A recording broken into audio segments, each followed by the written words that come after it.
खबर रायबरेली से।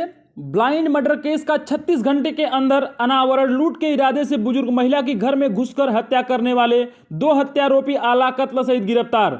जनपद रायबरेली में पिता, पुत्र और भतीजे ने महज 6,000 रुपए के लिए बुजुर्ग महिला की गला रेत कर हत्या कर दी। यह तीनों इतने शातिर थे कि वारदात से पहले सीसीटीवी कैमरे की लोकेशन देखकर दोबारा उस रास्ते से गए जो कैमरे की जद से बाहर था। पुलिस ने इस ब्लाइंड मर्डर को बेजिंग टेस्ट से खोला है। पुलिस ने हत्यारोपी पिता और भतीजे को हिरासत में ले लिया, जबकि पुत्र अभी फरार है। मामला शहर कोतवाली थाना इलाके के इंदिरा नगर कॉलोनी का है। यहां आंगनवाड़ी की रिटायर्ड सुपरवाइजर स्नेह कुमारी अकेली रहती थी। बीती 19 तारीख को उन्हीं के घर में स्नेह कुमारी का गला रेत कर मार डाला गया था। पुलिस ने 36 घंटे के भीतर मर्डर का खुलासा करते हुए बताया कि महज एक फोन कॉल से हत्यारोपी पुलिस के हत्थे चढ़ गया। रायबरेली से ब्यूरो शशिधर त्रिपाठी की रिपोर्ट। सर, क्या घटना को मुआयना किया गया? देखिए, अभी विगत शनिवार को इंदिरा नगर कोतवाली थाना क्षेत्र में एक स्नेह कुमारी नाम की 65 वर्षीय महिला जो अकेले अपने घर में रहती थी, MIG का फ्लैट था उनका, उसमें उनकी डेड बॉडी पाई गई थी। उनका गला कटा हुआ था जब उनके शव को वहाँ देखा गया। पुलिस ने मौके पे पहुँच करके अपनी छानबीन शुरू कर दी।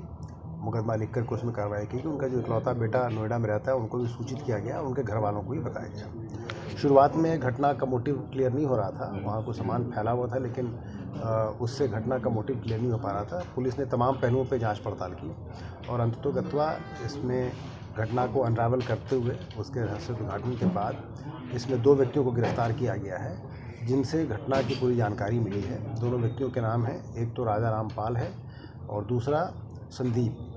इन दोनों ने अपनी पूछताछ में बताया है कि घटना के दिन ये लोग सुबह वहाँ पे साफ़ सफाई करने के लिए गए थे। उन्हीं के द्वारा हायर किया गया था उनको। साफ़ सफाई के बाद वो उनके घर में जा कर के उन्होंने उनसे दिहाड़ी भी ली अपनी 400 रुपये की, वहाँ चाय वगैरह भी पी। और इसी बीच में राजा रामपाल ने ये देख लिया कि इनके घर में ये अकेली रहती हैं और इनके यहाँ और कोई रहता नहीं। इसके बाद उन्होंने अपनी योजना बनाई। विकास नाम का भी लड़का उनके साथ था, राजा रामपाल का बेटा है। और बाद में इन दोनों ने, संदीप और विकास ने आकर के, इसमें उल्लेखनीय बात यह है कि वो महिला चूँकि अकेले रहती थी तो वो इतना केयरफुल थी कि वो बिना किसी जान पहचान वाले को जाने बगैर दरवाज़ा नहीं खोलती थी।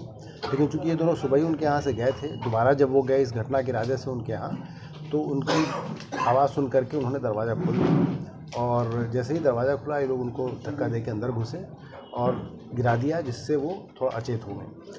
इन्होंने जो संदूक था जिसमें इनका शक था कि कुछ पैसे मिलेंगे, वहाँ से कुछ 6,000 रुपये मिले और मृतका का मोबाइल फ़ोन मिला। ये लेकर के जाने के पहले उन्होंने कि मृतका उठने पे इनको पहचान लेगी, इनका नाम ले लेगी, इन्होंने उसके गले पे अटैक करके उसकी हत्या कर दी और भाग गए। पुलिस ने छानबीन की, दोनों व्यक्तियों को गिरफ्तार किया और दोनों व्यक्तियों का बेंजीन टेस्ट भी कराया गया। वैज्ञानिक पद्धति का इस्तेमाल किया गया इसमें।